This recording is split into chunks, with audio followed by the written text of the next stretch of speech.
The following is a presentation of the St. Louis Chess Club. Players from 9 nations converge in St. Louis as USChessChamps.com presents the 2nd annual Summer Chess Classic.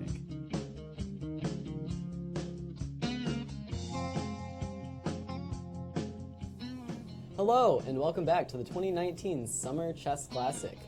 Today is going to be round 6.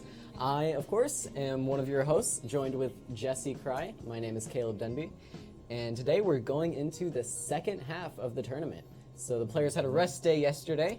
Don't know how much resting actually got done, but hopefully they're coming back rejuvenated, renewed, and ready to play some interesting chess. Why don't we take a look at the standings we have right now? For Group A, it looks like Jeffrey Xiong and David Howell are still tied for the lead.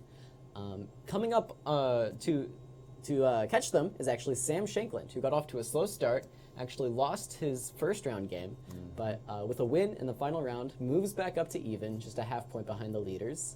Gawain Jones has been playing solidly all tournament and is also on a level score. Liam Lee is at 2 points, along with Darius Sweerts, hoping to maybe catch up. And over in Group B, Surya Ganguly jumped out to an early lead in Group B, starting off with 2 wins. And then since then, it's been all draws for him. In that remaining time, Grigory Operin has actually caught up to Surya, so they are tied for the lead at 3.5 points. Trailing them are Hovannes Gabuzian and Sam Sevian, both with a level score. And rounding out the group is Daniel Friedman with 2 points and Igor Kovalenko with 1. And lastly, in Group C, Artur's Neikšāns has the lead in this group with 3.5 points, also a +2 score. But in the last round, Xiong Moradiabadi and Aram Hakobian both managed to win their game, jumping just a half point behind the lead now. Dmitry Gordievsky is on a level score with 2.5, and rounding out the group, former group leader Brandon Jacobson and Christian Trilla, the Count. So, especially in this Group C, there's a lot going on there. Who do you think has the best chance of catching up, or does Artur's still have a firm grip? Well, a lot of it depends on today's game where Xiong is playing Artur's, and I think Xiong has a nice position, so it's going to be the first time we're going to see Artur's have to defend. And we just got to say in that section is that our genius, Brandon Jacobson, wandered to the queen side in his last round. Wasn't a pretty sight. I thought he was totally winning. We thought he was totally winning, and then we left, and then he decided to wander over to the queen side, and then it was suddenly all over. So, yeah. Yeah, definitely an interesting situation in all of the groups. That kid right there, you can see him. He's wondering about his position now. I think he's better. So we're just going to say, even though he's down, he's lost 2 games, I still think the kid could catch up. We're going to talk about that game when we get into it. Well, let's introduce the tournament format, what kind of format these players are playing under. There are 3 6-player double round robins, so this being the second half, all the players have seen each other once, and now they are facing each other again, this time with the colors reversed. The time control for every game is 90 minutes for the first 40 moves, with 30 minutes sudden death for the remainder of the game. There's a 30-second increment for move 1, as well as a 30-move draw rule in effect, so no draws before move 30. And we can take a look at our schedule. The round starts every day at 1 p.m. The only rest day for the event happened yesterday, so it's just chess from here on out. And then on that final day, the games will start 2 hours early to account for the possible playoffs. You can join us here on the broadcast at 3:30 p.m., 2.5 hours after the start of each round. Coming up, actually, though, on Wednesday is the Grand Chess Tour in Croatia. So if that tournament happens to run a bit long, we will be coming on directly following that Grand Chess Tour broadcast. And that'll definitely be exciting stuff. As well, always, you can join us here on YouTube. We're reading the chat. If you have any questions for us, any questions for the players, we're happy to take a look at that and try our best to answer your questions. You can also join us on uschesschamps.com if you're interested in following the games yourself live. And finally, you can join us on Twitter using the hashtag #SummerChessClassic. And with that in mind, let's just jump into the pairings for Group A. Liam Lee is paired against Darius Sweets. David Howell, one of the Group A co-leaders, has already drawn his game against the #1 seed Sam Shankland. And then our key matchup for the day is going to be this game. Jeffrey Xiong, also leading the tournament, is paired against Gawain Jones, who has not been defeated yet this event. There we see the board, and Gawain Jones thinking hard about his next move. It's been quite the game, Jesse. Quite an interesting opening, and now we're in an interesting, maybe end game. Yeah, this has been one of my favorite games so far. Been a lot of great games this tournament. But why don't we start from the beginning, and we have ourselves a Grunfeld. And so far, this is what Gawain Jones has played already a couple times. He played this against Howell as well. And one nice thing I like about Grunfeld players is their opponents always prep really deep for them. But if they have, a lot of these Grunfeld players, like Gawain, I feel, have a very good intuition of how to deal with problems as they arise on the board. In fact, both English players generally tank in the opening pretty deep. And so this happened, and after knight d2, I could tell that Gawain was kind of out of whatever was normal for him. But here was his response, the very typical Grunfeld response. He plays snip, and queen d8, and now f5. And here, you know, I could tell Jeffrey didn't know quite what was going on. This is very typical stuff, though, where he's going to be threatening f4, and that's going to undermine this pawn. He's also going to maybe undermine e4. So I loved seeing this. Sometimes when I'm unfamiliar in an opening, I take more of a safe, cautious approach. But it looks like Gawain kind of sensed the urgency of the position and just immediately is breaking open the center. Well, right. If he doesn't do anything, it's going to be worse. So I thought, okay, so just my weak GM sensibility was like, let's take the pawn and see what happens. But Jeffrey thought for a long time and played this really spicy move, knight e5. After which there is all kinds of complications. He could have played f4. He could have done other things. Gawain played bishop e6, and now this move, which is again a spicy move, queen a4. So let's try to talk about it. When we can now come to c4, this will now be with a check, and we want to be able to recapture with a check basically when that happens. Black again could have done various moves here, but he goes for it with f4. Okay, here we go. Bishop c4 is going to come, and now Gawain decided the bishop c4 was no good for whatever reasons, and instead goes for this madness. Bishop e5, bishop e6, king g7. And I assume what he figured was going to happen was, if bishop d2, I'll snip here, and if this gets snipped, then I'm going to snip here and open the rook, and at least castling will be difficult. Total mess, but check out this move that Jeffrey played. And again, I will say, in my experience so far, Jeffrey is the best calculator, just being able to find moves like we're about to find here. Queen b5. Okay. Intermezzos piling on each other here. And there's couple problems. Obviously there's this, but the threat of queen b7 is also very unpleasant because the knight doesn't really have any great spots to go to. So here we go. Fe3, snip, rook f6, and I think this was let's call it the big moment here, because white had two choices. What he did in the game, rook c8, which is very hard to see what's going to happen after rook c8. Yeah. And another move that would have been very spicy is g4. Wow.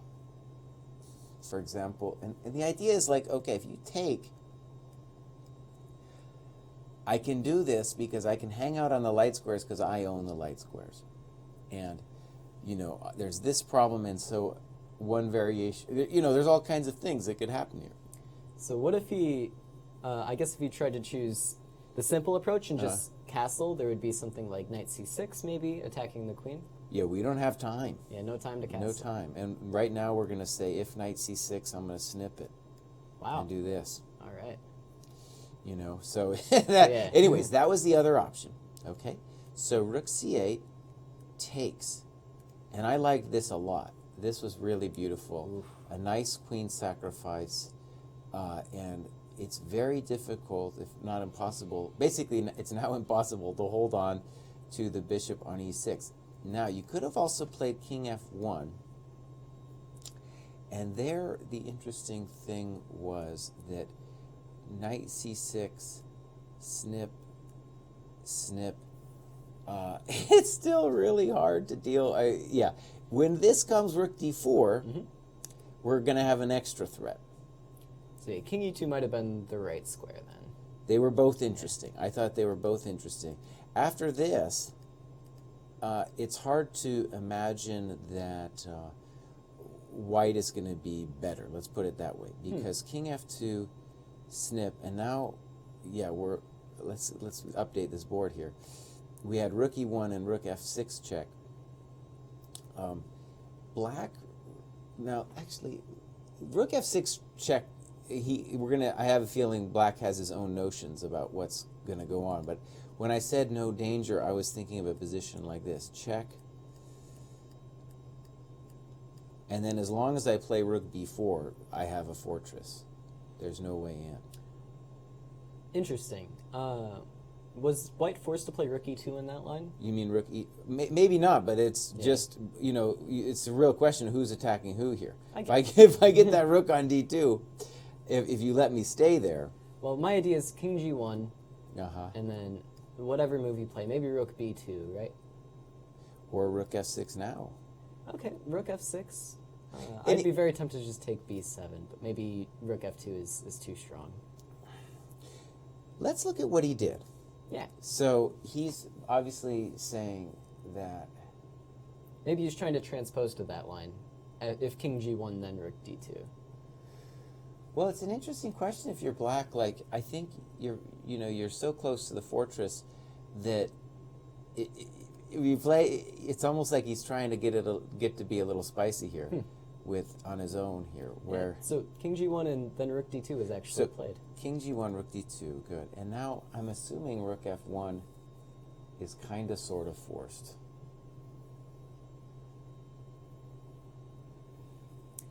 So in that fortress-like position, say rook f1 happens and a pair of rooks is traded, and then something like rook b2. I was always under the impression that if white can kind of launch those kingside pawns, there can be some serious threats against the black king still. Something like h4, h5, and going for h6. I'm a little upset that we didn't win this pawn, I'll say. That's why I wanted to check on over there. I'll tell you what, first let's say that if white wants to bail, he can do this, and then this is just going to be a draw. Of course. So, let's say rook over here, and rook f1 seems like the only shot. Because I don't think if a pair of rooks gets traded, it's going to be hard to win for white, but I don't see any way white would ever lose this. I don't know if that's fair to say. Yeah, no, that's probably fair. I don't see him winning it either, though. Well, there is this plan, right? If I just play h4, and with the idea I'm going to play g4 and h5, how do you stop my pawns from advancing?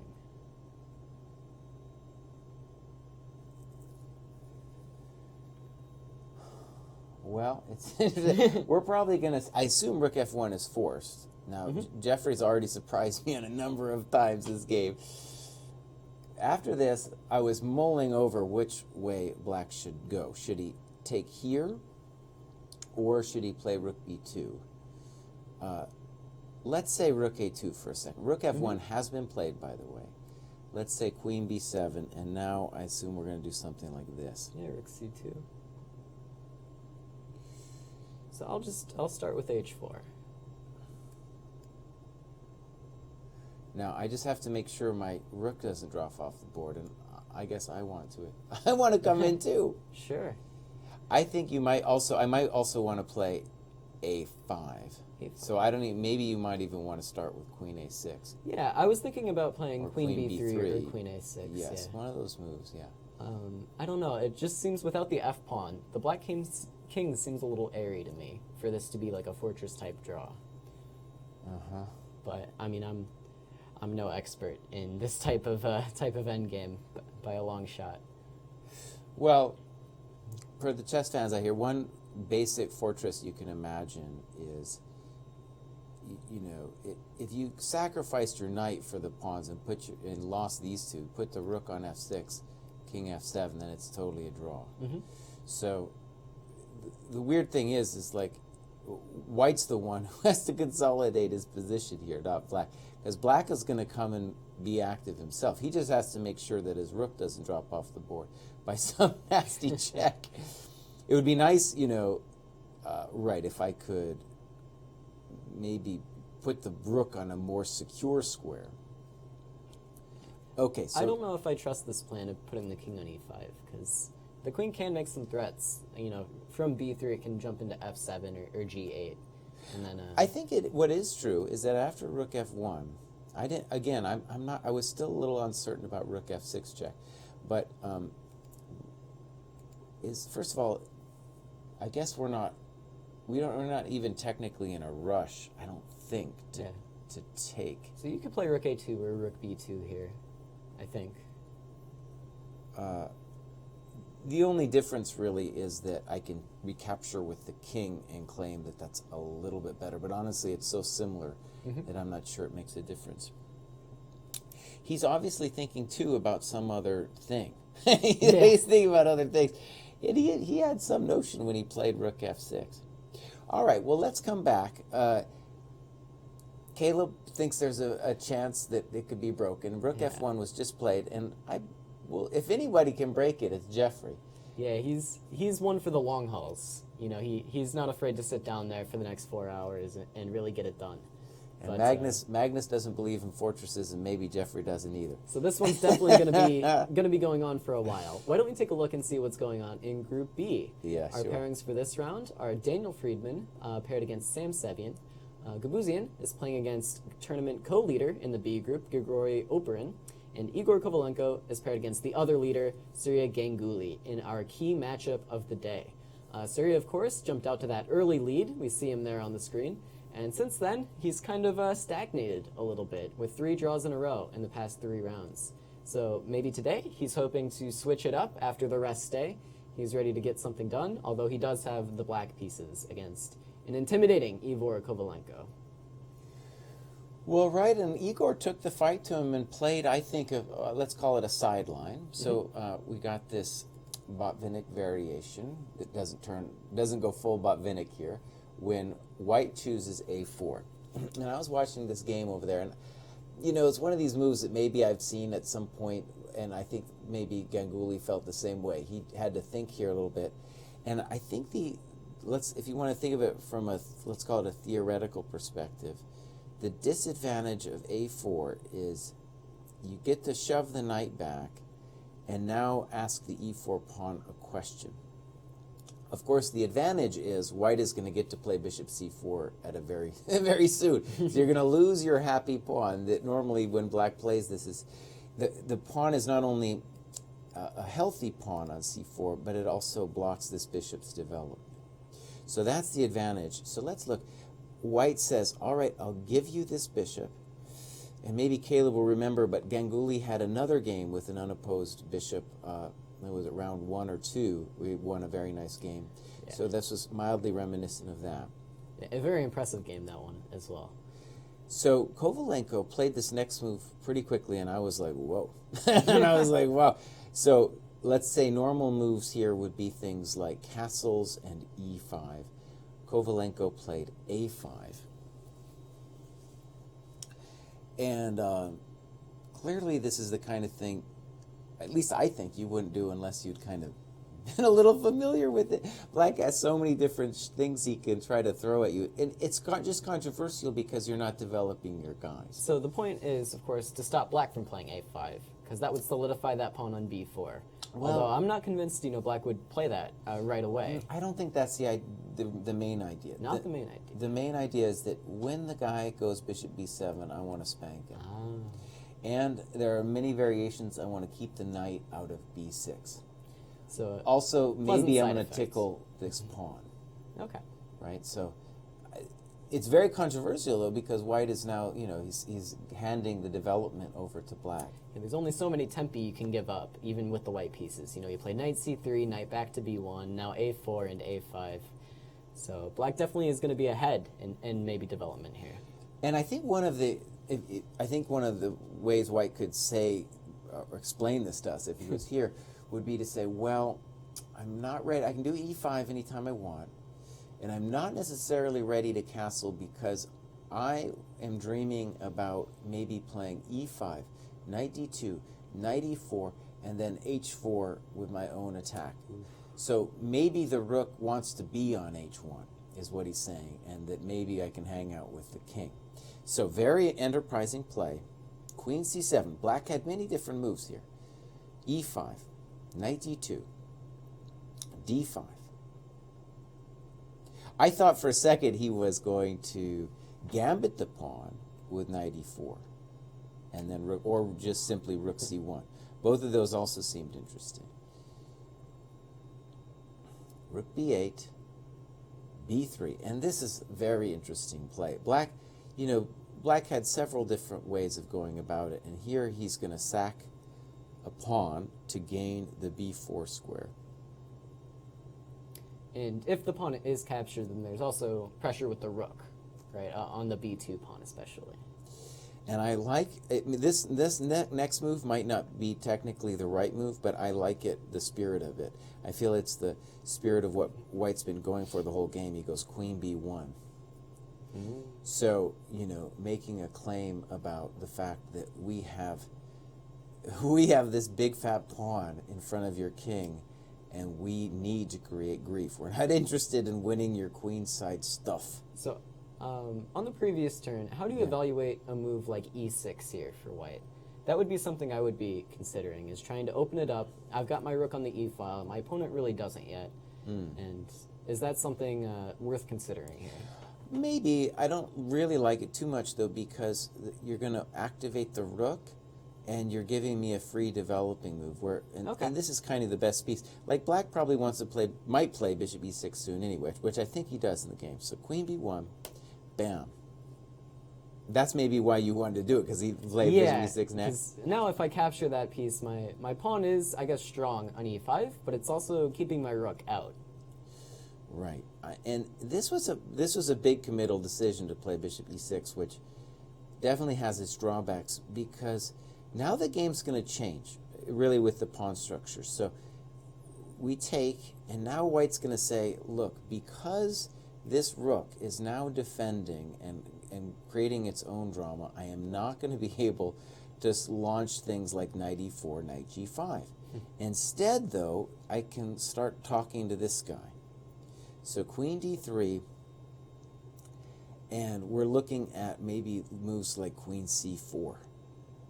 Black then goes for it with knight a5, and this is our current position. And honestly, I think I'd rather be white here.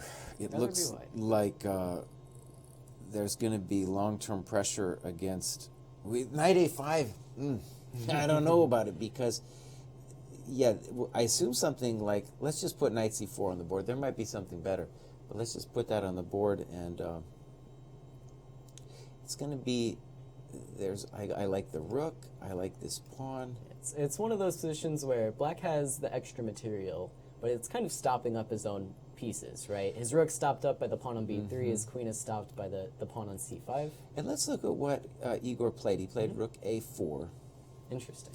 So still eyeing that king, I think, right? Well, it's weird because rook h4 is kind of, if you're going to attack the king, you'd want to play rook h4. So I want to be honest, you are stopping black from playing c4. Right. That's important. Of course, you could have done that with knight c4 as well. So I wanted to jump in here really quick and ask you a little bit about the tournament psychology going into this game. Ganguly, of course, is leading the B group. He's tied for the lead. And we see Igor Kovalenko there, who is actually having a bit of a tough tournament. He's on 1 point out of, I think, 5. And so he's, of course, probably Ganguly sees this as an opportunity, right? If anybody's having a bad tournament, it's going to be Igor, and so maybe he thinks this is his chance to win. So as Igor, how do you come into this game knowing that this guy's going to kind of be coming after you? And as Ganguly, how do you come into this? Do you approach it like you're playing for a win, or do you just stay solid with the black pieces? Oh, I think Ganguly's playing for murder here. Yeah. No, he doesn't care. And he's played Ganguly before. These guys have seen each other. They know what's up. And rook a4, I didn't get it at first, but pretty great move. Well, at least the idea is pretty simple anyways, where we're going to tap the knight with either the rook or the queen, and then we're simply going to win this pawn and claim that our light square domination is going to be forever. And black really would like to play c4 to, get this bishop going. So in contrast to my move, knight c4, which allows black to get rid of his knight, rook a4 is saying, no, you know what, I'm going to make your knight suffer. Yeah, it's a bit misplaced. So I think there's going to be resources here for Ganguly, but we have a total mess on our hands, so we'll definitely keep we'll come back an to eye this. on I wanted this. to answer a comment in YouTube. Will this be broadcasted when the Grand Chess Tour starts? On Wednesday is actually when it starts. And absolutely yes, we still will be broadcasting. If the Grand Chess Tour event happens to run a bit long, we will just be coming on directly after that broadcast ends. Right. But we'll still be here. You'll still get your daily dose of the Summer Chess Classic. And actually, let's move on to the C group now, who we haven't Sure. taken a look at yet. So the C group pairings have Christian Trilla playing against Brandon Jacobson. Jacobian is playing against Gordievsky. And tournament leader, Artur's Neikšāns, actually has the black pieces against Xiong Moradiabadi, who is chasing him, trying to catch up. So Xiong's big chance to take the lead might come in this game. And this is, of course, our key matchup of the day. And let's see what's going on over the board. We see Artur is hunched over there, thinking about his move, and Xiong coolly walking away. Yeah, I think Xiong's got a very nice position, and one thing dedicated fans will remember is that Artur's played a very nice Moradiabadi bind against the Count, and the Count was obviously uncomfortable playing the bind, and now Neikšāns has been playing the bind and got a very, let's call it a bad version of the bind. And From the black side. From the black side, and Xiong has been pressing most of the game. You can see here that the knight on e8 is terrible. This game is far from over, though. Let's back it up a little bit and see what happened. One thing I've seen with Artur's, and I've known a lot of other Latvian guys, and they love to play kind of funky. They like the funky. So it starts off as if we're just traditional people here. We're normal people. But then it starts getting a little weird. And then knight a6. This move, knight a6, is what really struck me as a little odd. Yeah, I'm gonna say Artur's definitely didn't like the way it went. So after rook e1, let's say the normal move would be to play knight e4. But there's several weird things about playing knight e4 here. One of which is, in this position, let's say standard theory or whatever you want to call it, is knight e4 here and bishop d2. Now notice, when the way black played bishop b4 check, bishop d2, he wants to claim that the bishop on d2 is misplaced. So of course it would be kind of weird to suddenly play knight e4 now in this position. So Artur's definitely playing on the wild side and now gets stuck into, I think, a clearly terrible Moradiabadi bind. Yeah. And not only that, it gets worse here with b4. And then the knight is absolutely miserable. So the story of this game, going all the way, where I move 14 in this position, all the way to the game position, move 29, is Xiong trying to dominate the black knights. So here we go. f4, e5. e5 was a committal decision, but the idea is simply to dominate the knights. All right. There it is. And we're aiming for this beautiful c6 square. He gets it as well. You know, and it looks like, it looks like a clear advantage. Let's call it a clear advantage. There's that terrible knight, and here's a nice move by Xiong, b5, which is so unpleasant. Now, if this knight comes here, there's two moves that are hard to meet, both bishop g5 and bishop b4, forcing rook e8, then knight d6, probably bishop g5 actually, because then if you go like, it just takes away more squares. Right. If rook f8, then bishop e7. You know, so the natural move not possible. Arturs has to play the sad-looking knight e8. But one thing about these positions is, even if your pieces are terrible, these hedgehog positions have a lot of resilience. So even if you have one bad piece, it's not necessarily the end of the game. And white, on the other hand, will, you know, have to eventually think about his pawn on e5. And that's why that move e5 that Xiong played on move 17 was so committal. Or as Sam Shankly would like to say, pawns don't move backwards. a4, knight d7, c5, and at the very least, black can be happy with the fact that he's traded off some stuff. And let's look at what happens here. So knight takes, knight c7, bishop d6, knight d5, rook c6. I think, you know, very nice play by Xiong. It's not over by any means, but let's just say as we follow this that the hope is not only for the outside pass pawn, but that we're going to get a Fischer endgame with rook and bishop against rook and knight. And yeah, so and the black king looking a little unsettled there on g8. Maybe something like h6 will have to be played, and then...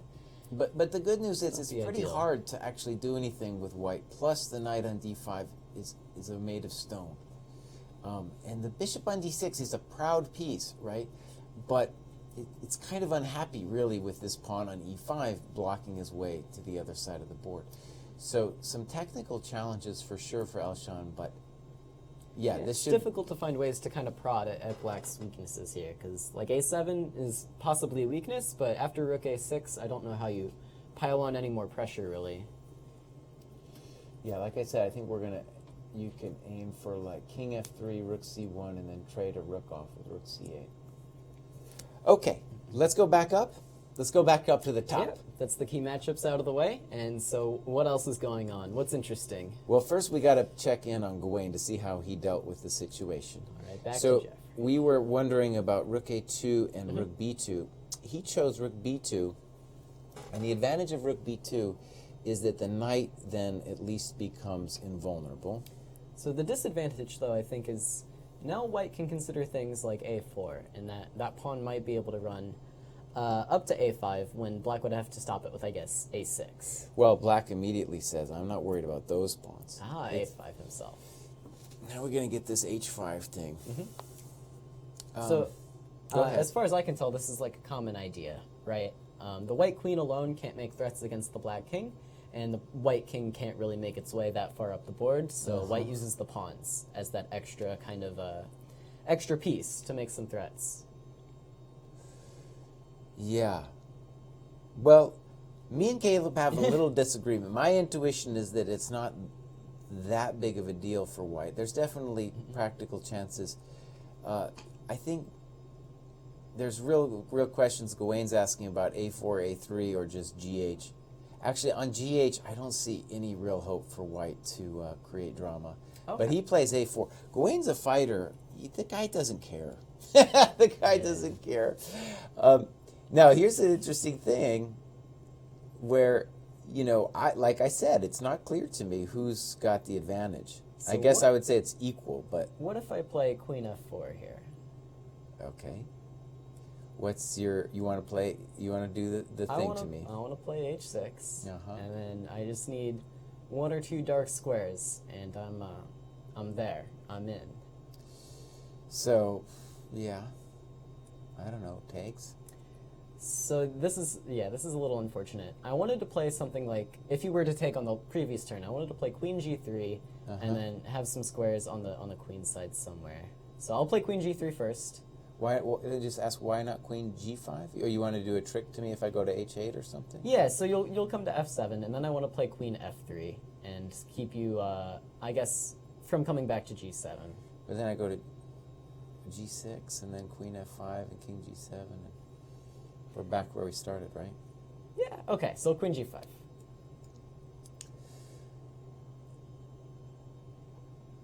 Let's say king f7. I'll take your pawn with check. I'm not too proud.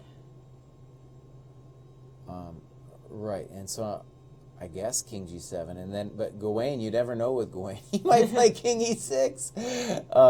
Queen e6 looks Surely like not. the only advantage. You know, he's going to dream about it, but right, king g7.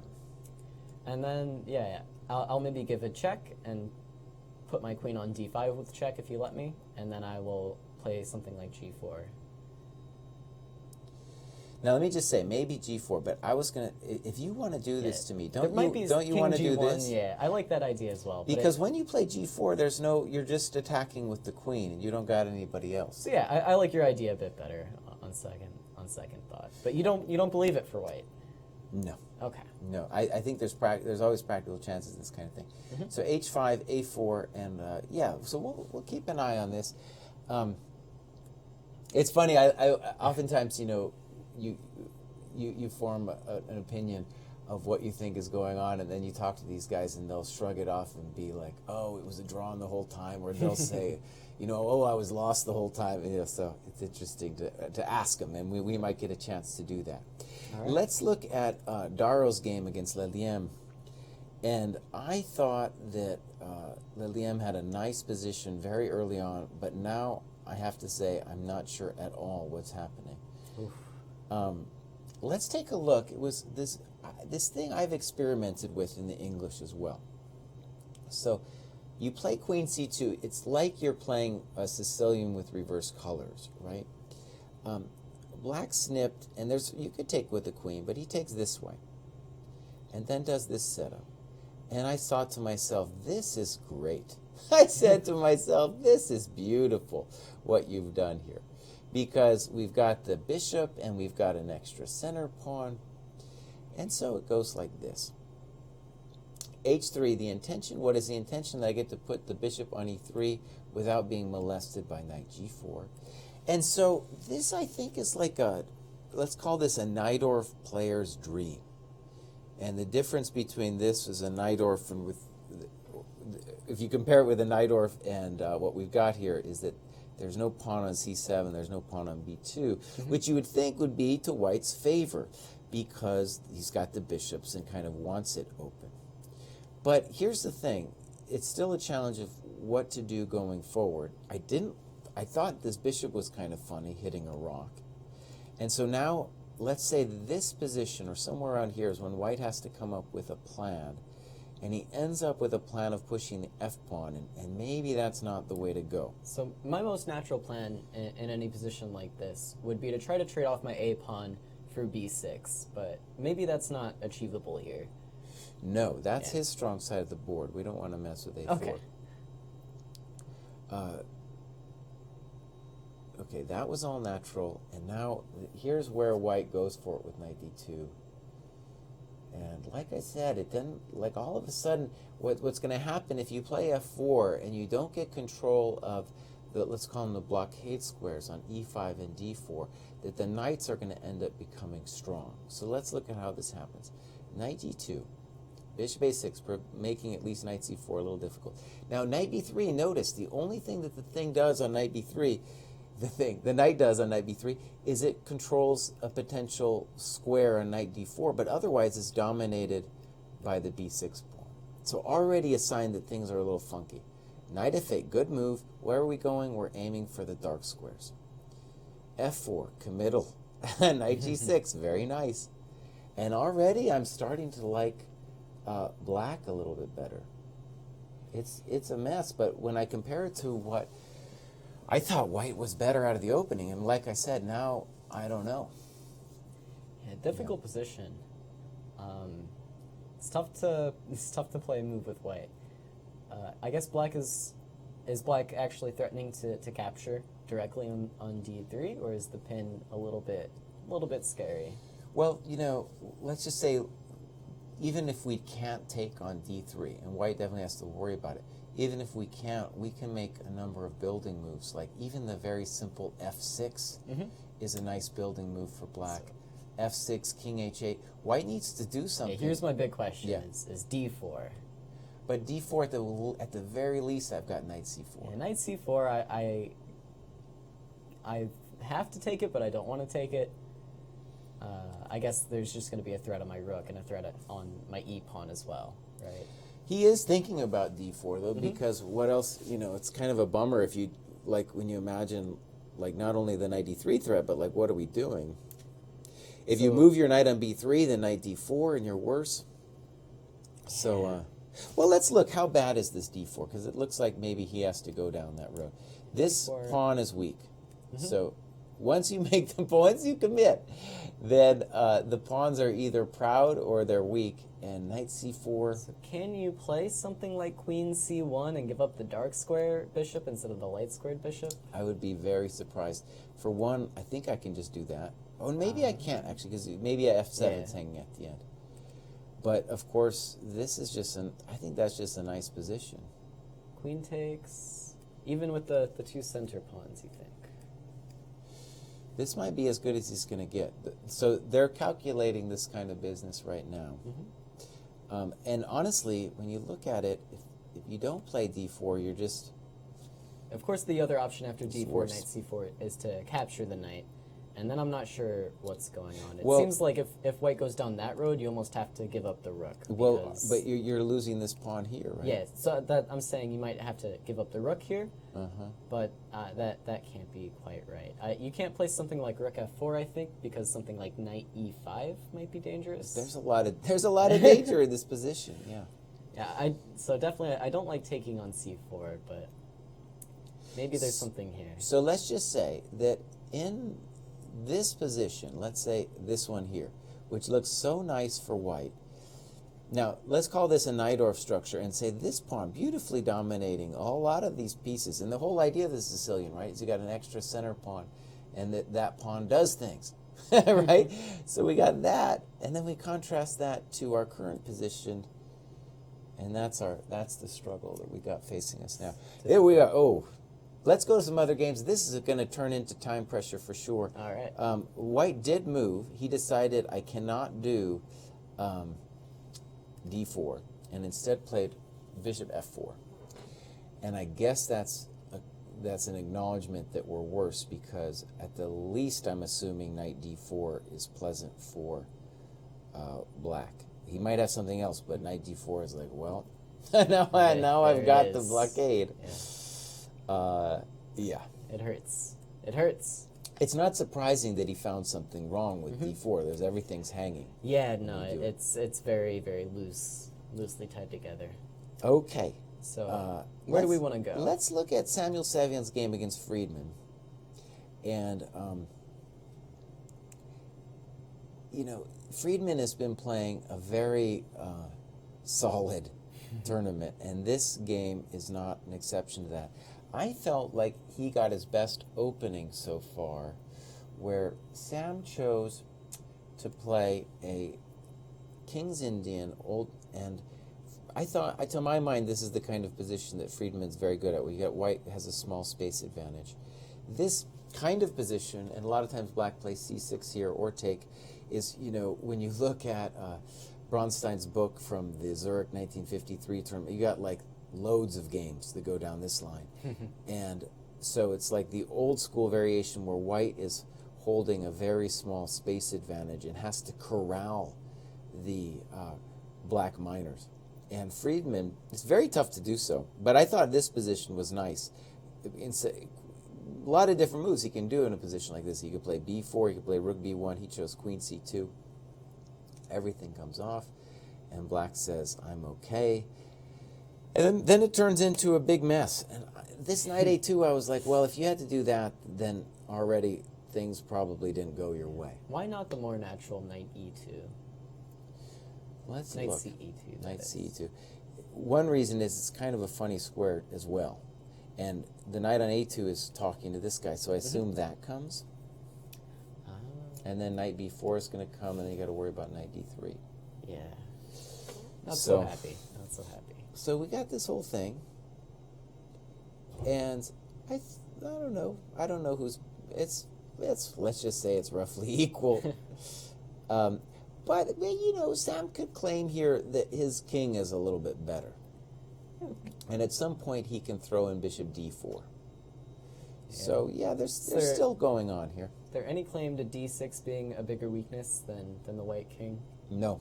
No claim. No, I don't think so anyway. Yeah, that was the other thing, that's actually, fair that the Zurich 53 book showed is that the d6 pawn, it's very tough to actually do anything against the guy. You can imagine there's always just like bishop f8, right? And We then don't that want to do pawn's bishop f8. If you untouchable. get me to do bishop f8, then I will admit that you have an advantage. Okay. Okay, so let's look at our friend Ganguly. And what has transpired? It went rook a4. There's quite a few changes. We're coming in B4. good time There it pressure. Rook is. b4, snip, snip. So at least Ganguly found a file there, found the C file. Because his major pieces at least, I think we're lacking that. This is a cool move. He continues on the path of saying, I'm not going to trade the knight. I will make it move first.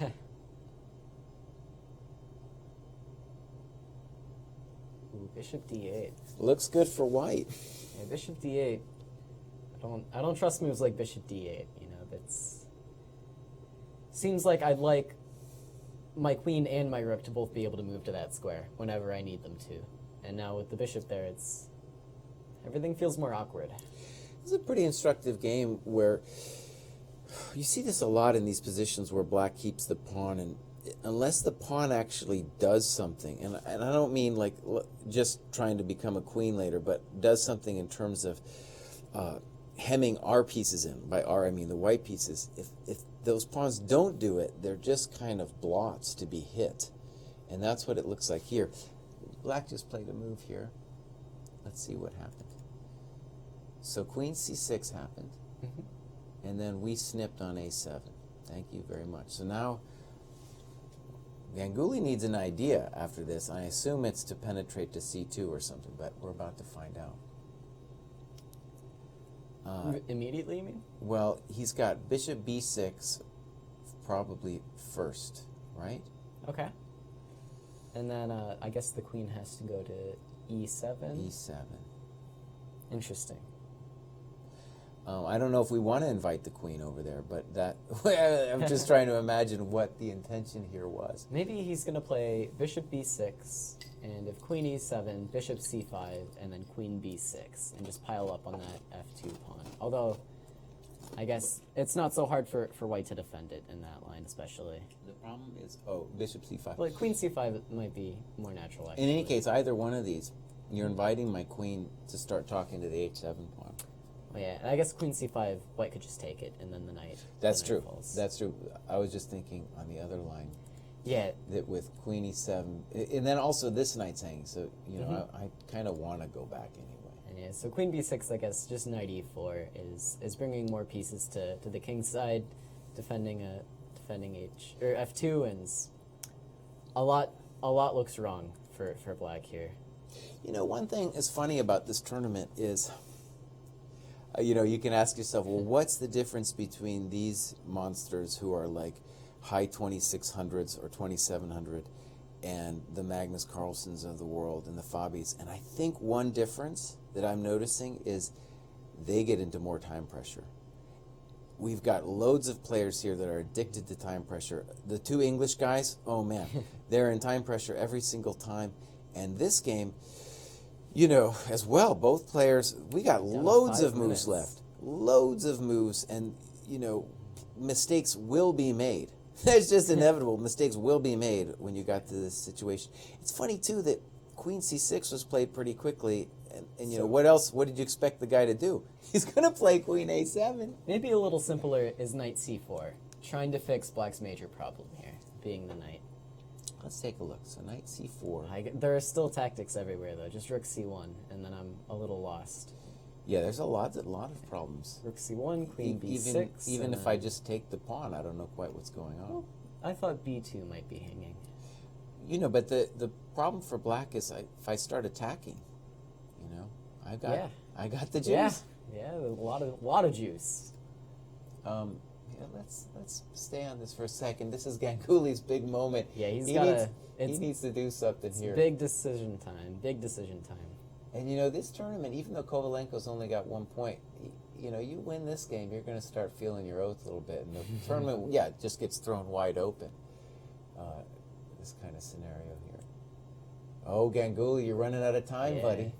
So something. I feel like he must have had some idea because h3, he played queen c6, and I just took his guy. I'm sure he saw it. You know, he didn't just hang that guy. And it's h6 played. That can't be it. That just can't be it. All right, let's see what's going on here. So on the board, but not yet on the relay, we've got h6.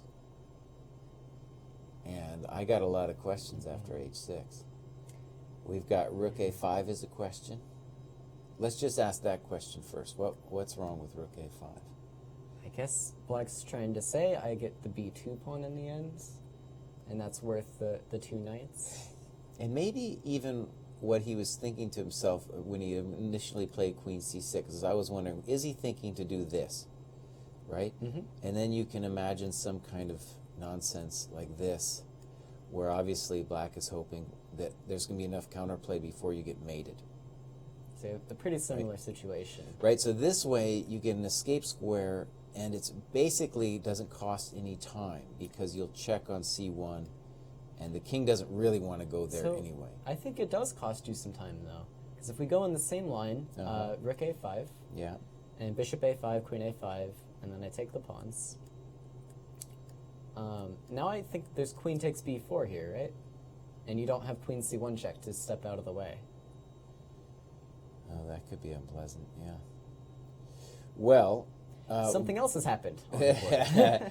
He decides, and it's funny, one cool thing actually about the move played. Now let's go back here. So after h6, Kovalenko said, I'm going to keep it simple with queen d4. And one nice intuition there, whether it was technically the right move or not, is just that he's saying, I don't want to take your stupid knight. Your knight is terrible. It's not worthy of my rook. And instead, I'm going to keep my rook on. Yeah, Think about it. This knight just has to move someday. This is actually very consistent with how he's been playing, right? Every move has just been saying, no, your knight doesn't matter, your knight doesn't matter. And so why would he change now? Why would he take that knight off the board? And notice if he goes in now, queen c2, I'm assuming we're going to... What's the threat? Well, just to tie down the white pieces, because otherwise, what are you going to do? I don't know. I mean, I agree here. It looks very, very difficult. Very, very difficult. Queen d4, great practical move. The other one, you can imagine, that was just complicated. You look at that position. I don't know what's going on, right? With queen d4, we say we've got the better king, your knights, better knights, and, you know, this pawn on b3 is only scary if you get down there. That was a nice move, queen d4. I like that a lot. Yeah, especially in time pressure, you got to ask black, okay. You still have the same problems, I'm posing the same questions. What are you going to do about it? Oh, man, Ganguly, buddy. Ganguly, come on, buddy. Once again, I'm always impressed by the composure shown by the players at the board and the time pressure here. I guess Igor's shifting around a little bit, but they just look stone cold. This is another day at the office for them. They're just looking at the board, taking it move by move with seconds on the clock. Yeah, move your knight so we can see your clock. Okay, so queen c2, that's kind of what I expect. He's not really threatening anything, but at least he's making it a little more difficult to play queen b4. Yeah. I guess knight c6 as well is one idea to look out for. Right. If I'm white here, do you think about queen d6? Sure. Actually, I don't know. There's, after giving Queen D4 such praise, we do need a follow-up here. Yeah. We do, and it is a true, one thing is funny is that maybe he didn't understand, okay, knight E1 is played. Ah, yeah. That idea just sprung into my head. And the one nice variation is on knight C6, we can take, and we're holding our queen. Yes. Okay, so knight E1, and let's move the queen to its obvious spot, queen F5.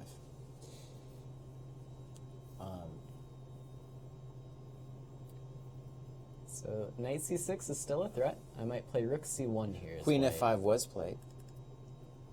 I like rook C1. It still highlights that knight on Good, A5. good move, yeah. Now, maybe rook C. It looks nice. We do have to worry about bishop G5 though. I'm not so worried. Not so worried about bishop G5. I'll play rook C7 and then further yell out that your knight on A5 is, Okay. is silly.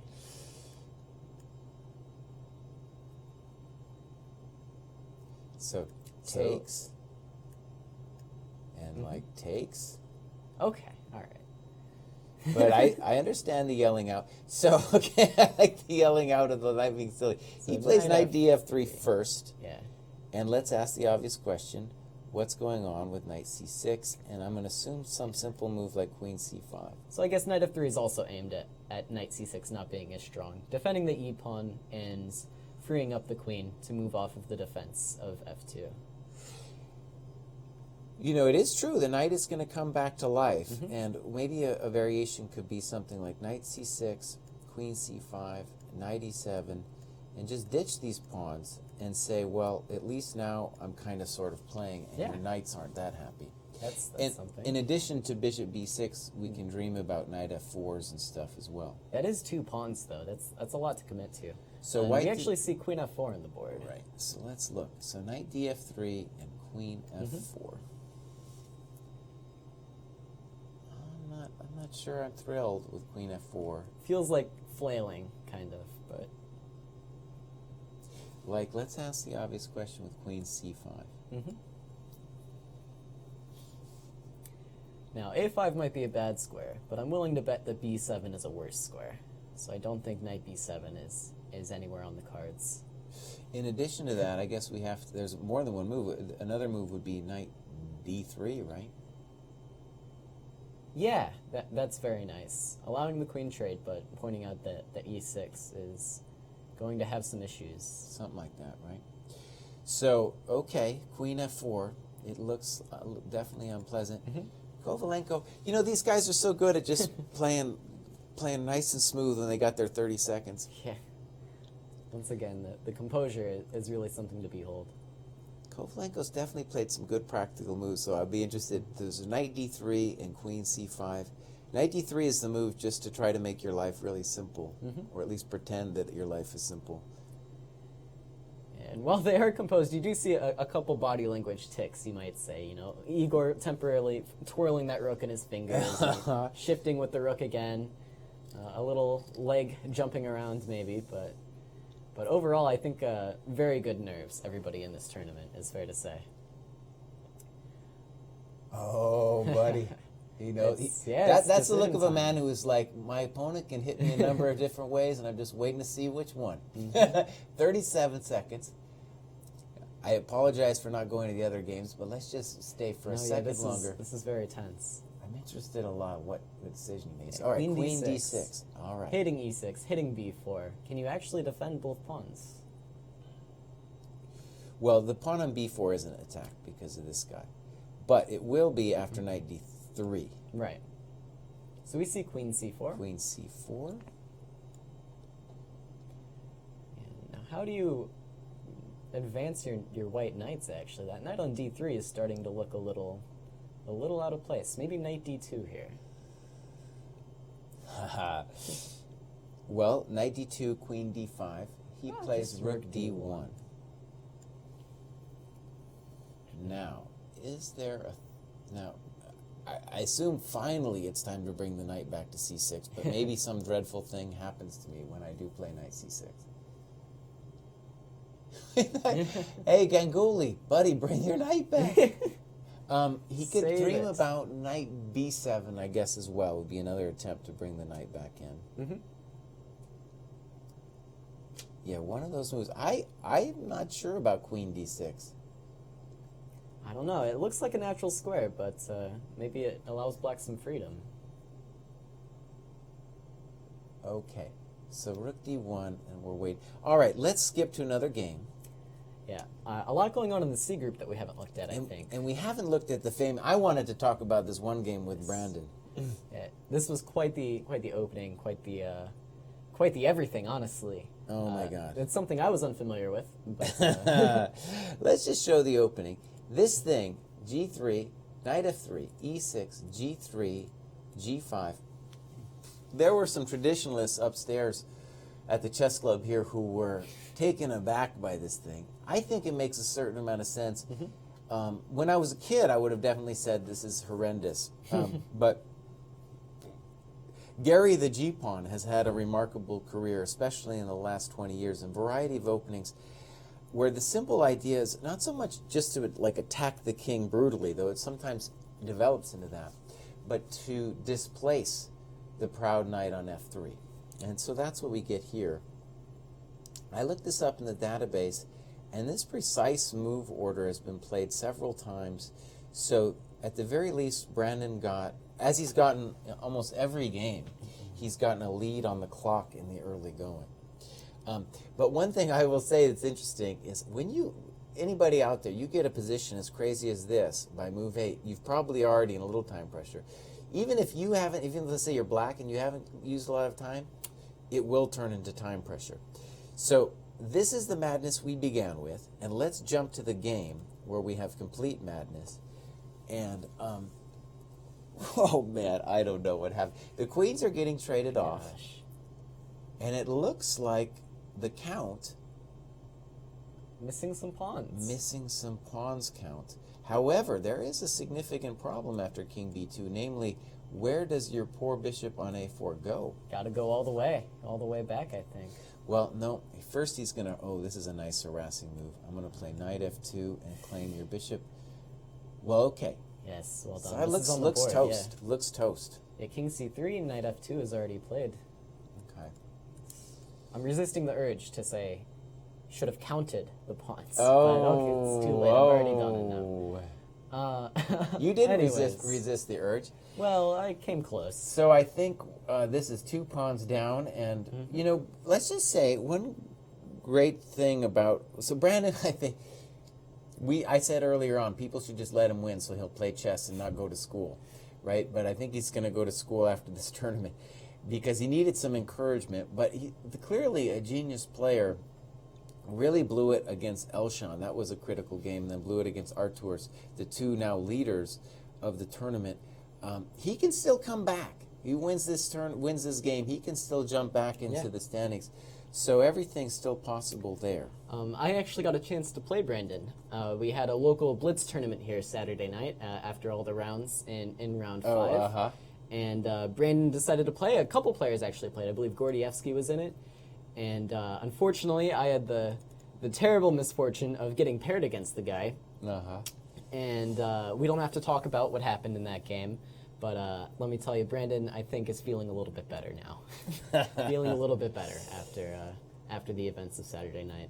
So speaking of Gordievsky, he looks like he's on top here. Yeah. He played a Sicilian I despise called the Con Sicilian. And he played it in a way I despise, too, where, you know, he does this little dance with the knights. And I think...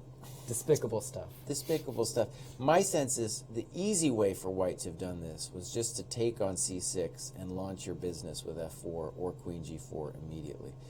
But okay, the problem with knight b3 is that it gets arguably just simply misplaced on b3. So we get this business, and black...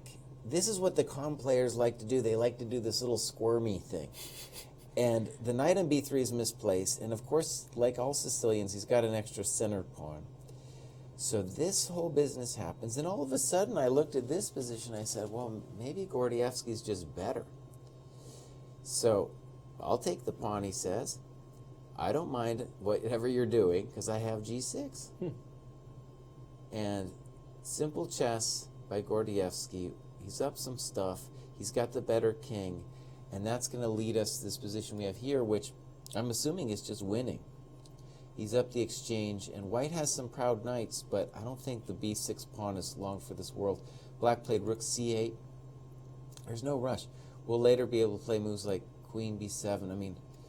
Yeah, especially the white king, I think, is a big factor here, right? Not a lot of shelter for that guy. And the lack of a rook. Yeah, the lack of a rook makes a difference factor. as well.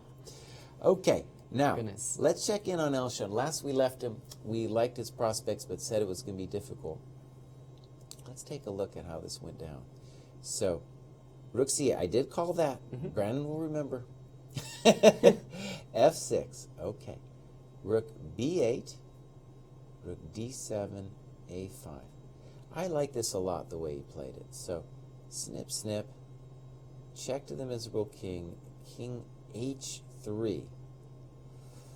I have some reservations about king h3, and let's just say that black is going to try to get counterplay very soon. I got to tell you, I've played a lot of blitz games, I've played a lot of bullet games. I get checkmated a lot on the h3 square like this, especially with rook and knight combinations. The rook ends up on h2, the knight checks the king away.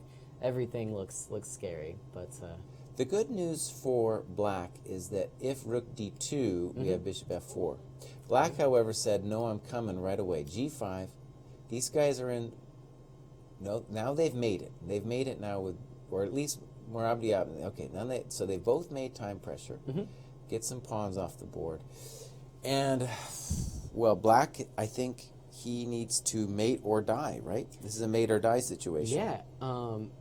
We can come back to this game, but I did want to say, breaking news, Igor Kovalenko has actually come out on top in the time scramble, defeating Surya Ganguly, who was leading the tournament going into this round. So let's take a look and see how that happened. Maybe we can get Igor down in the studio. Yeah, well, let's look. So we were a little hesitant about queen d6, right? Queen c4 happened, rook d1, knight c6, queen d2. These look like time pressure moves to me. Rook c1, and now back. And that was, I guess, what the guy missed. Oh, too many loose pieces. It's tough to hold it all together. So queen d2. The idea must just be rook c1. Rook c1.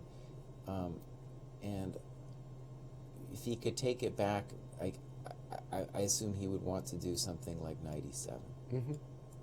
And he might be worse because the pawns might simply fall, but the knight will eventually get some good squares. It will have come back from the edge of the board. And yeah, you eventually might get some time with some counterplay over here with bishop b6. Definitely the type of game you love to see from somebody who's not having the greatest tournament, right?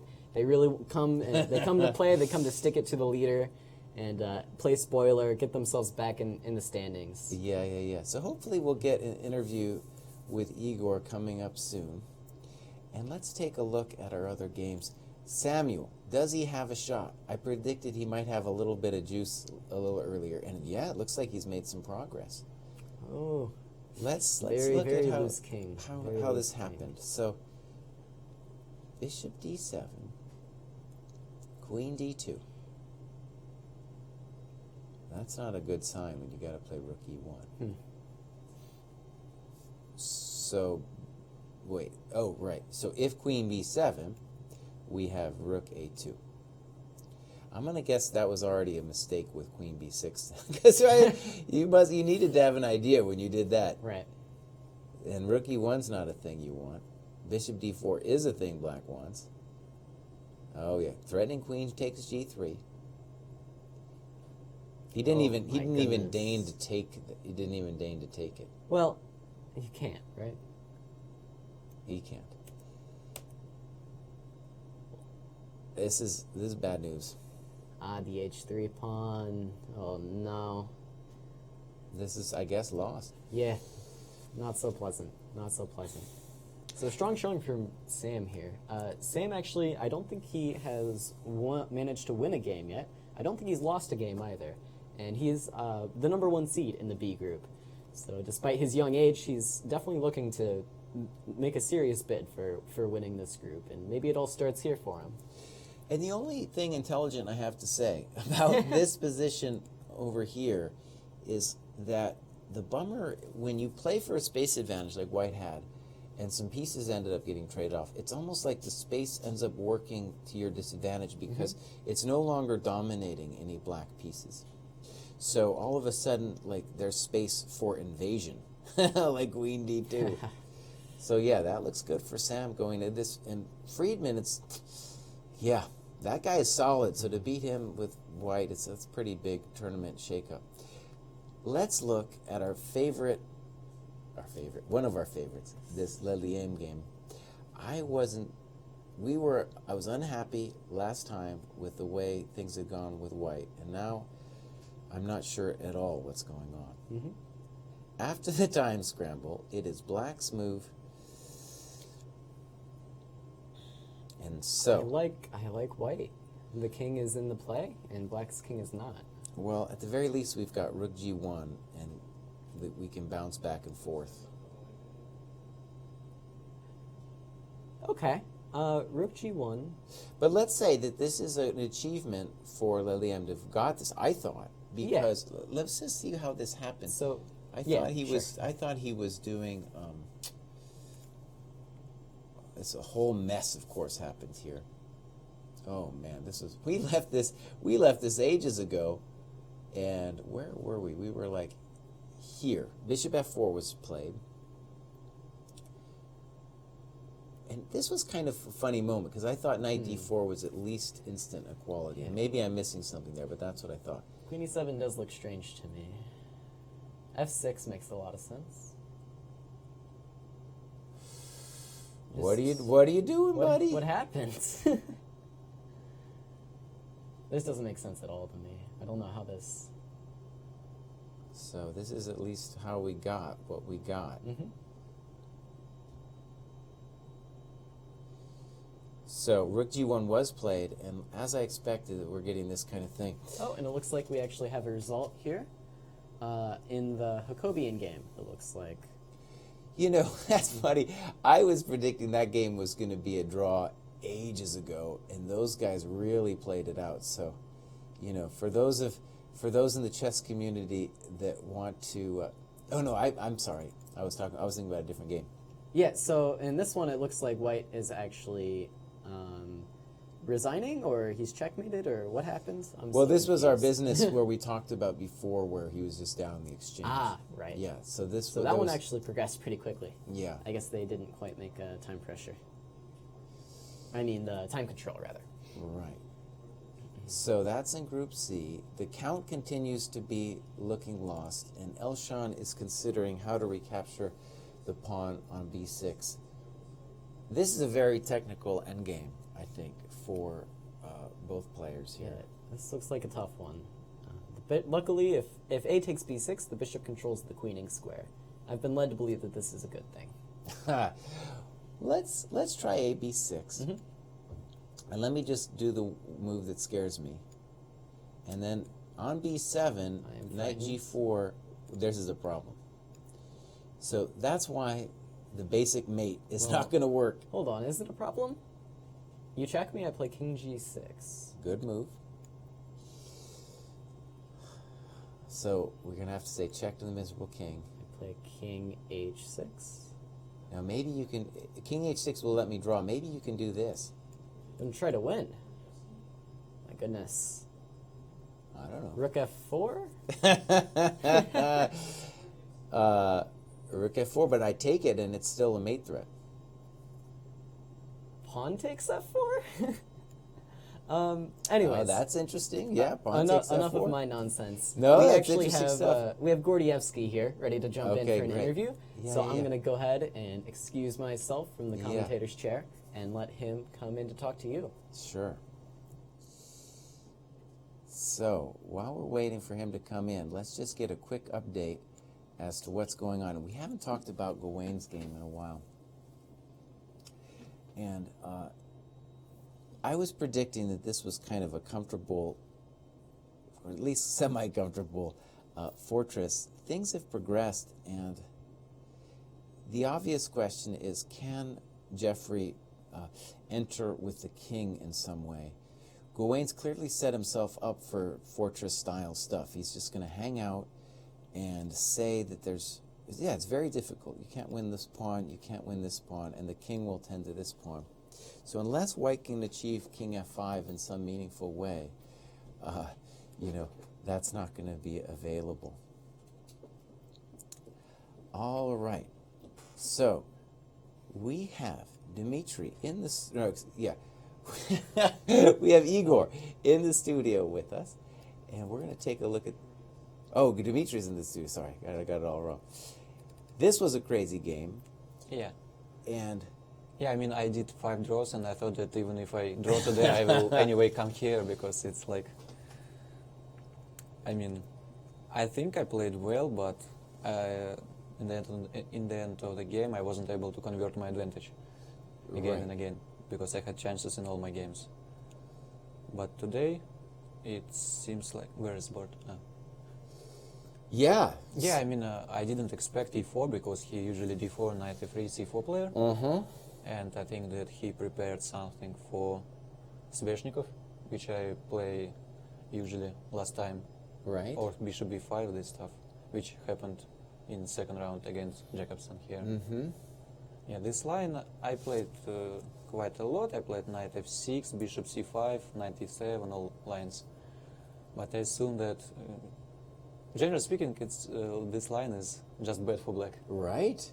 Yeah. But I'm quite tired of making draws, and I decided, okay, let's try to get play. I thought the guy should have just taken on c6 and played f4, or something like that. No, I mean, the strongest move, of course, is bishop e3.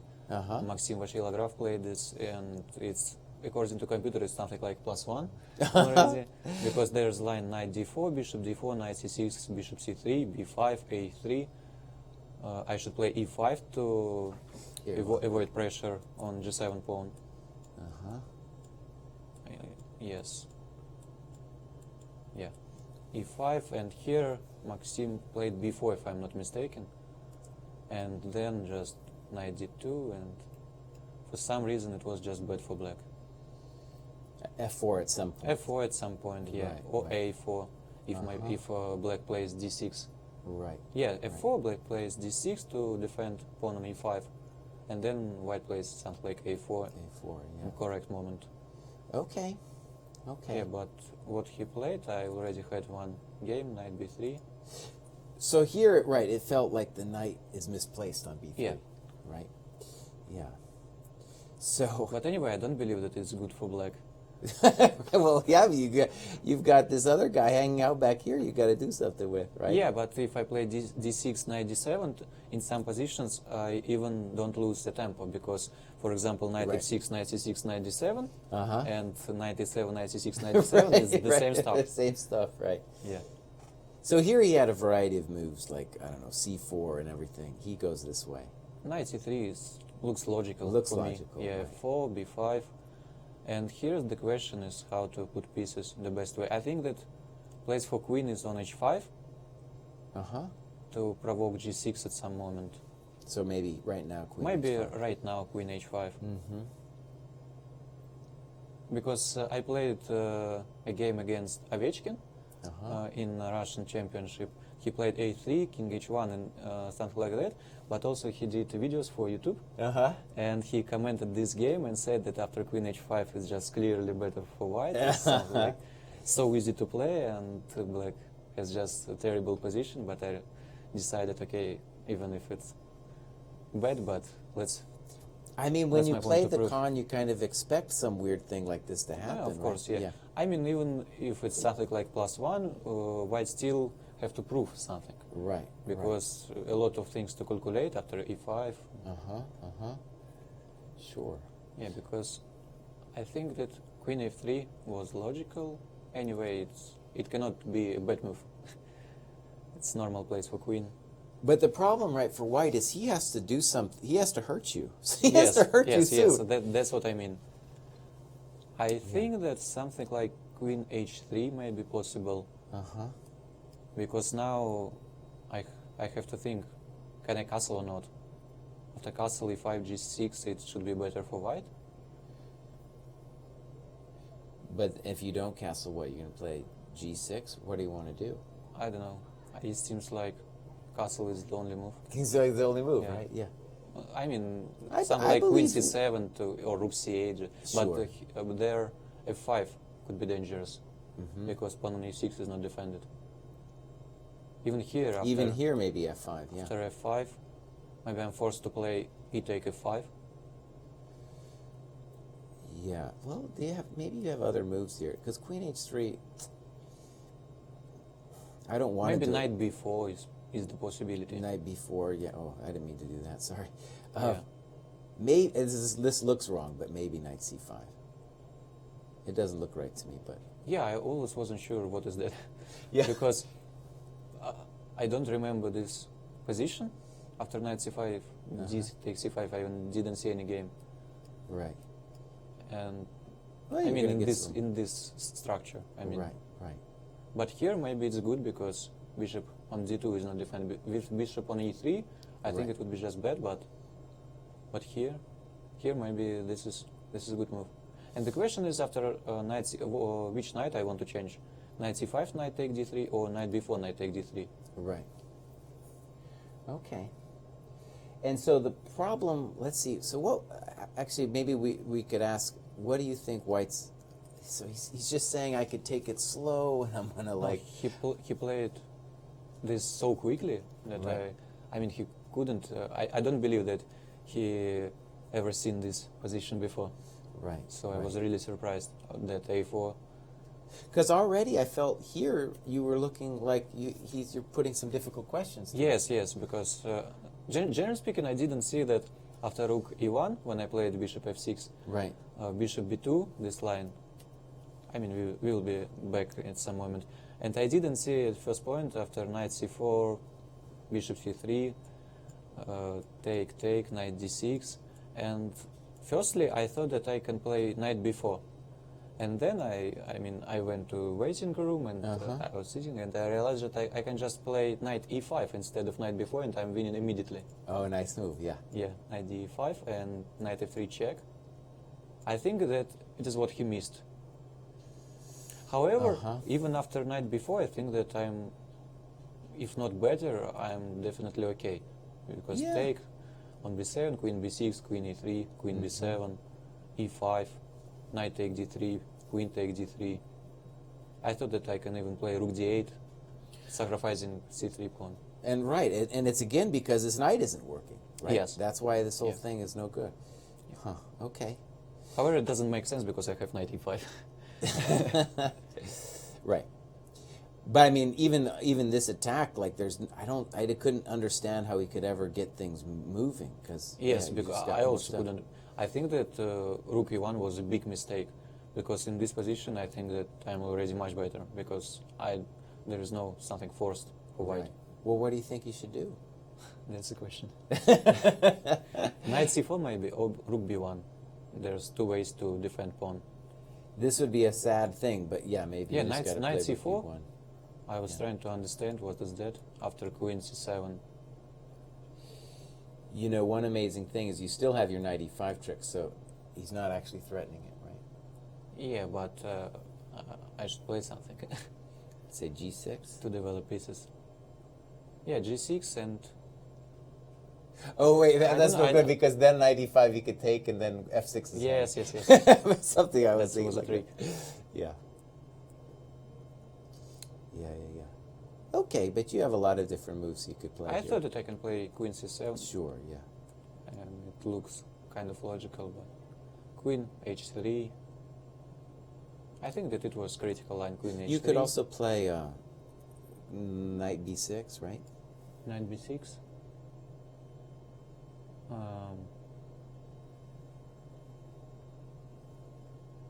I'm not sure. I didn't like something, but I don't remember. Maybe you were worried about some kind of weird e5 Some thing. kind of weird e5, but Yeah, I mean it's always difficult to calculate a lot of lines. right. e5. It looks like though I can take it with the knight. because this guy's hanging. Yeah. Still, okay. Yes. Yeah. Knight b6. No, knight b6. I didn't like knight a5. I mean, Oh, in which position? yeah. Here, knight a5. I thought that it's really unpleasant, and I didn't see something good for black here. Mm-hmm. Okay, yeah. I Because understand. take, it's weird for black. Sure. So Okay. I want to play queen c7, Yeah. queen h3, g6, everything forced, and here white should push. But how, I don't know. Well, right. It's really Maybe difficult. f5, maybe f5 is a possibility, but you never know after e take e5, e take f5. Mm-hmm. So knight on c4 is a little bit misplaced here. I mean, it's weird, like what he got from doing this a4 thing, right? It's almost like if you're going to do this, then I don't know. Yeah, I don't know. a5 is your idea. I don't know what white's idea is on these positions. Me you know? also. Yeah. Okay, well, let's look at the game. So rook e1. Yes, because This looks very pleasant. yeah, I already thought that it's a big advantage for me. It should be, Right. but maybe you've seen something. No, it looked. I didn't know. It looks like you have the safer king now too, Yeah. right? Also, I had time advantage, and I think it's very difficult to play for white. And all my moves Yeah. are it's quite easy. This was the critical moment after bishop c4. It was a good move, definitely. But here I started to didn't like for some reason my position, so I couldn't find a good move. Why, that looked like a good move. Yeah, that. But firstly, I want to play something like rook c8, Uh-huh.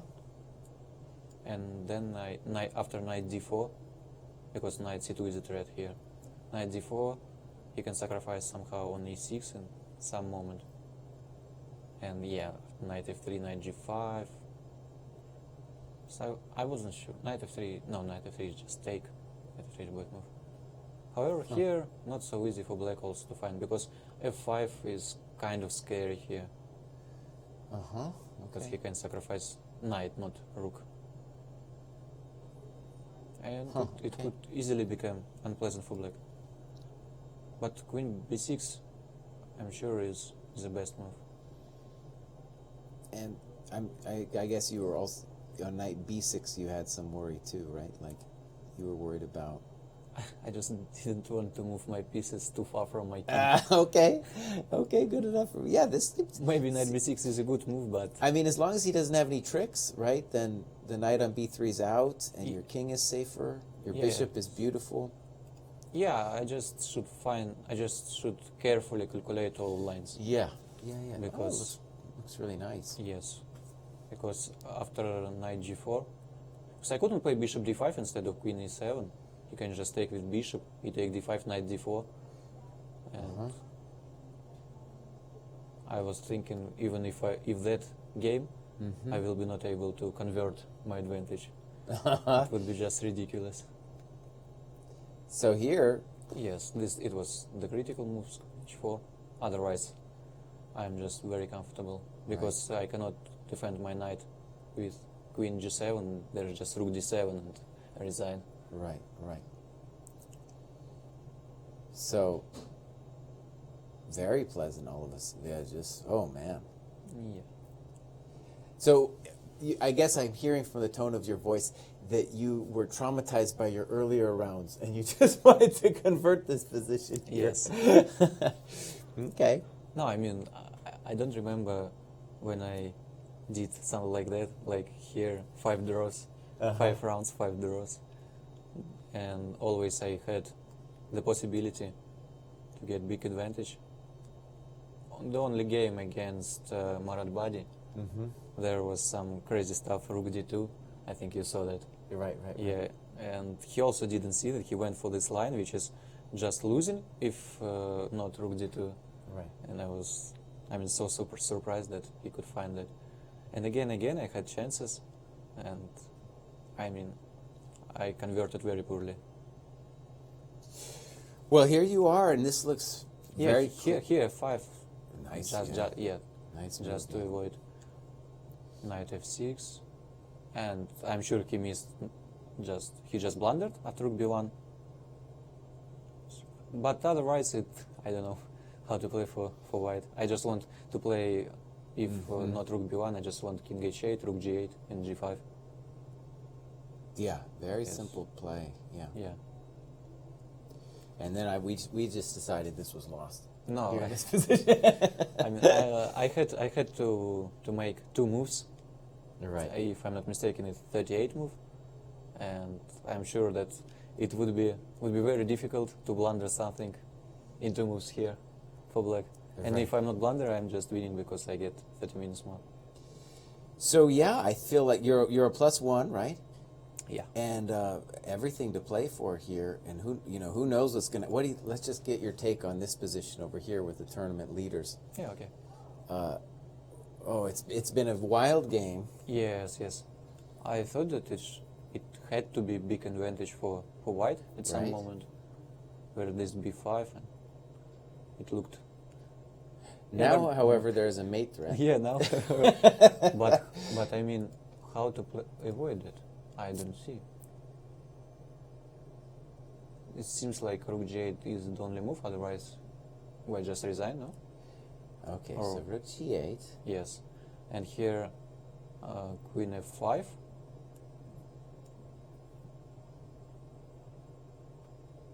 That doesn't look good. I mean, I don't understand. Maybe I don't see something.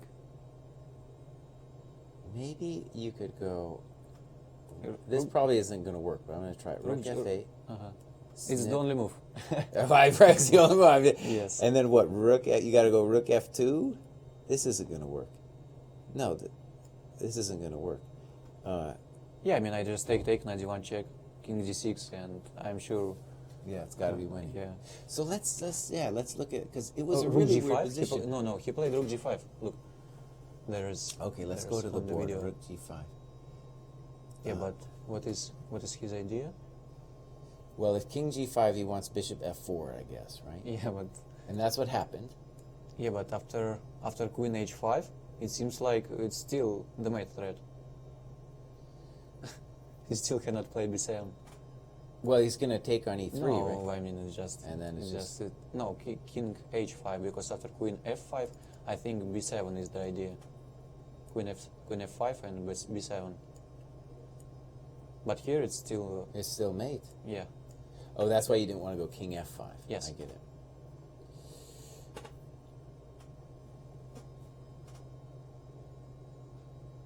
Oh, Xiong, what a bummer. So this really changes This is just things. amazing. I mean, This- it's just five moves before. so we go this Even they came out of time pressure when they got this position. yes. And the dynamic is already set. Black has to make mate threats or else he's going to lose, right? Of course. So Black did play king f5, but I assume No, there is even no times. Which move is that? It's 41 move, so white definitely had time here. No, that's what I mean. They came out of calculate the stuff. time scramble here. and Yes, so this yes, is yes, where yes. it's kind of started. And here was where we got. It looks like Blake is trying to survive here, but suddenly. Well, maybe let's ask this question: why? Because g4 is already feels a little bit like Yes, desperation. it's very weird. So what's wrong with b7? B7, but I mean it's made into G4 and knight G4 and knight h2, right? So that's Yes. already can't do. So that's why you So- got to do it. Yeah, the only move is rook g8. Seems like King f5, yes, and here it's stalemate threat. g4, knight g2, rook h7 at the end.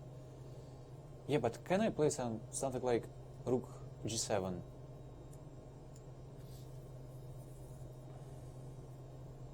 But it looks like black can play g4 and rook d2. Yeah, or something, or even rook d8, but g4, rook d2, sure. And this guy's hanging. Yes.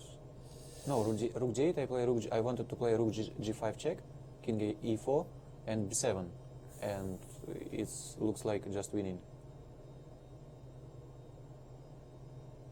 Yeah, he's clearly shocked. Oh man, poor Xiong, he's had some rough times. Yesterday Xiong I thought was totally lost against Brandon. Then Brandon walked his queen to the king side. His king to the queen side. I don't know if you saw that they ended up winning the game. Oh, you could see the look No, look of frustration. I don't Yeah. remember this. Yeah. This game. All right. Well, thanks for coming in. Wish you best of luck. Thank you. And we'll be following down here for your games. Thank you very All much. right. Good to see you. And so we'll wrap it up here and maybe go through some of the final games. The count, last time we left, was in difficulty, down several pawns. We're going to say he's still in difficulty, but he's going to fight on. And Igor Kovalenko won against Ganguly. That's going to really shake things up in the B group. Friedman, when we last left, was losing to Samuel, and I guess that's still the case after this. Right, still looks rough. White is going to try to hold on, create some counterplay with the pass C pawn, and maybe he even has something going on. I'm actually, let's update that. White just played Bishop H3, and is dreaming of a Merry Christmas with C7. Shouldn't work, but at least he's got something going on. At the least, Black, I assume, can play takes on F6 and then Bishop E6. Wow. Yeah. What a game and what a finish to Xiong's try against the Group C leader, Artur's Neikšāns. So with that game, he Yeah. actually pulled a little bit further ahead. Yeah, that was so- a brutal loss from Elshon. You know, he beat Brandon in a brutal loss the last round, and then this time he suffers the same fate. Right. Sometimes when you're pressing and you have the nice position, it's kind of it's a burden. It's a burden because you want to prove your position, then you end up taking unnecessary risks. Yeah. Like what happened with Brandon. Difficult stuff. So why don't we wrap it up here? We can take maybe one last look at what's going on in the Let's A look section. let's look at the Fortress game, which might go on forever. All right. And so we So had we've got this Jeffrey against Gawain Jones here. right, and Gawain's going to say that once I clear the H pawn, that I've got no grief at all. So here he goes, and he says, I'm clearing the H pawn, and I have no problems. So White has, if that's true, if White believes that, he's going to try to do something fancy, maybe like G4. However, G4 carries its own risks because of, then you're giving me Knight F4. Right. So expecting a draw from this game then. Black's managing to simplify, put his pieces on solid squares, and I don't think there's too much here anymore. I guess you win this round of guess the result. I have a lot of faith in the queen. But I like, I think Black had a number of ways to achieve the fortress, but this one, it's very solid. And actually, I think one of the difficulties of learning chess is learning how to identify the fortress, both as the attacker and the defender. And I've been the victim several times as the attacker when some genius I'm playing creates a fortress. And yeah, this is what we're looking at here. Anyways, what I meant to say, though, is when you get a position like Gawain got way back when, let's say here, you have to be able to visualize or try to visualize what the final situation is that you're looking for. And really on move 28, he gets it really on, let's say, move 45, over here, something like this. In the game, White played King F3 here. So we're assuming something like HG, King G3. Anyways, and we're going to say that it's, it's still actually something White can press. As long as he can somehow get the king into F5, he can claim that he's got at least practical chances. And maybe that's true. So a lot's still going on here then. Caleb could still be proven right today. Maybe. We'll see. We'll see. I think, Jeffrey is the kind of guy, this is where I move 44. I'm going to predict move 100. Move 100. All Move right. 100. That I was look the forward to it. amount of moves that Sam won in his last round. Sam Shankland won a very nice game against Darrow, and we didn't get to cover that game. We might come back to that game at some point because that was a real technical masterpiece, which allowed Sam to come back into potential contention here. Well, let's see where we actually stand after this round. Looking at the standings, David Howell, one of the tournament co-leaders, drew his game, putting him at 3.5. Jeffrey, of course, is trying to press, trying to squeeze something in his game. If he were to win that game, he would jump to Seoul first. If he were to draw, of course, he's still tied for the lead with David Howell. Gawain Jones is, of course, Jeffrey's victim for the day, maybe. Maybe he'll hold on with no issues, though. Liam Lee is playing against Darius Swiertz, and it looks like actually he has quite a few chances in his game. So we'll keep an eye on that. You're welcome to follow all these games to their conclusion at uschesschamps.com.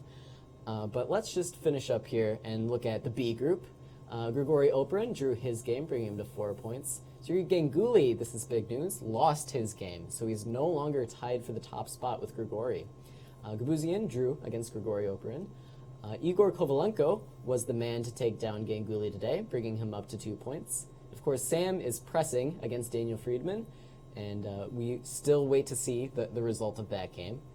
And lastly, over in Group C, Artur's Neikšāns extends his lead with a victory over Xiong Moradiabadi after quite a lot of turbulence, quite a lot of uncertainty in that game. Dmitry Gordievsky, of course, was gracious enough to come down here for an interview after his big win against Aram Hakobian. And we wait to see Brandon Jacobson.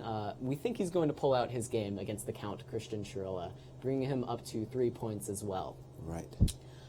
So thank you so much for joining us here on the Summer Chess Classic. Of course, in just 2 days' time, the Grand Chess Tour is starting up once again in Croatia, so June 26th. So in 2 days, you'll be able to watch our broadcast of that tournament. And then once that broadcast finishes up, or at 3:30 p.m., whichever comes first, well, actually, whichever comes second, rather, we will be back here with more coverage of the Summer Chess Classic. But so you get 2 for the price of 1 that day, 2 different coverages, so that should be very exciting. Of course, after Croatia, we actually have the U.S. Junior Championship, the U.S. Girls Junior Championship, and for the first time ever, the U.S. Senior Championship, with players over 50 getting a chance to shine once again. Actually, I think that's going to be just about it for us today, Jesse. Thank you so much for joining us here. Of course, my name is Caleb Denby. I'm joined by GM Jesse Kraai. And be sure to join us tomorrow for Round 7 of the Summer Chess Classic.